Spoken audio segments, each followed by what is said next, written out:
Bonjour à vous la team parisienne, j'espère que vous allez bien. Donc nous allons parler de la Ligue des Champions. Donc voilà, les tirages au sort ont enfin été sortis. Donc le PSG est dans le groupe H, ils vont affronter la Juventus, Benfica et Maccabi Haïfi, une équipe israélienne que je connais vraiment pas, je vous dis la vérité.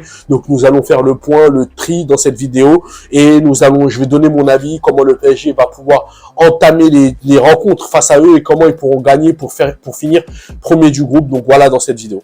Voilà, le PSG est quand même dans un groupe qui est très corsé, il faut se dire la vérité. Donc, ils vont affronter la Juventus et Benfica, qui sont des équipes qui ont réussi à arriver dans les derniers carrés des Ligues des Champions ces dernières années, à ne pas les sous-estimer. Surtout que la Juventus est une équipe qui joue à bloc bas, qui ont des joueurs avec une qualité. Là, il y a Di Maria, qui est un ancien joueur parisien, il y a Rabiot, il y a Vlahovic, il y a Moiskin. C'est des joueurs à ne pas sous-estimer, qui sont très très bons et qui sont très très bons sur le plan défensif et sur le plan tactique.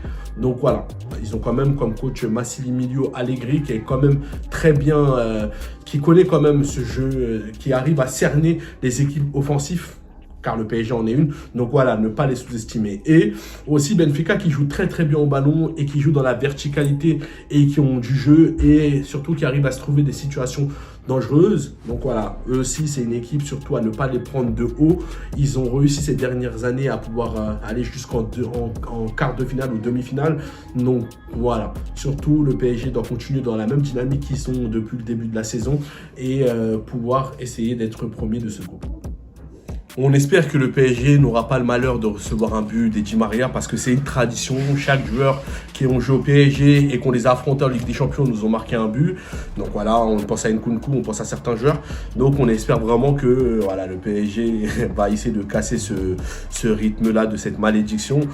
Et voilà, on va faire le tour dans les autres groupes. Donc on a pu apercevoir que le groupe C, c'est vraiment le groupe de la mort, dont il y a le Bayern, le Barcelone, l'Inter et Victoria. Donc voilà, c'est un groupe qui est un peu corsé, aussi il faut dire la vérité. C'est le pire groupe de tous les groupes de la Ligue des Champions. Et il y a le groupe A aussi qui est pas mal avec l'Ajax, Liverpool, Naples et Glasgow Rangers.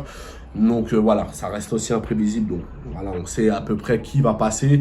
Mais bon, voilà, on sait très bien que le football, c'est pas une science exacte. Donc nous allons voir qui par la suite va se qualifier. Maintenant parlons du Real, parce que chaque année, j'ai fait un constat et j'ai remarqué que le Real de Madrid a souvent eu des poules faciles. Je ne sais pas ce qui se passe en interne, ce qui se passe en amont avec les dirigeants, comment Florentino Pérez essaye de s'arranger. Je ne sais pas s'il y a des magouilles, mais le Real de Madrid, chaque année, ils ont des poules simples. Je ne comprends pas. Là, il faut vraiment m'expliquer comment ça se passe, parce que là, ça commence vraiment à être abusé. Vraiment, chaque année, le Real, ils ont toujours des poules simples. Vraiment.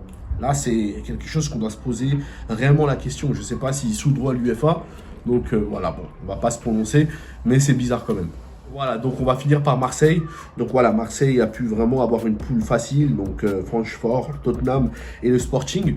Donc ça va, ils ont une poule légère, ils peuvent s'en sortir. Mais bon, voilà, hein. On sait très bien que Marseille ont du mal en Ligue des Champions de pouvoir s'imposer. Mais bon, voilà, franchement, c'est eux qui ont la poule la plus légère. Ils doivent s'estimer heureux. Donc on verra maintenant si vont pouvoir se qualifier pour les huitièmes de finale. Donc voilà, donc dites-moi en commentaire ce que vous pensez. Donc on espère que le PSG va pouvoir s'en sortir et être premier surtout. Voilà, comme ça on peut affronter le deuxième. Ça sera beaucoup plus facile. On espère vraiment affronter en huitième de finale une équipe qui sera beaucoup plus souple. Donc voilà, dites-moi en commentaire ce que vous en pensez, partagez, likez et surtout n'oubliez pas d'activer la cloche pour recevoir les notifications des prochaines vidéos qui arrivent. Donc je compte sur vous. Donc voilà, passez une bonne soirée, allez parler, tchuss.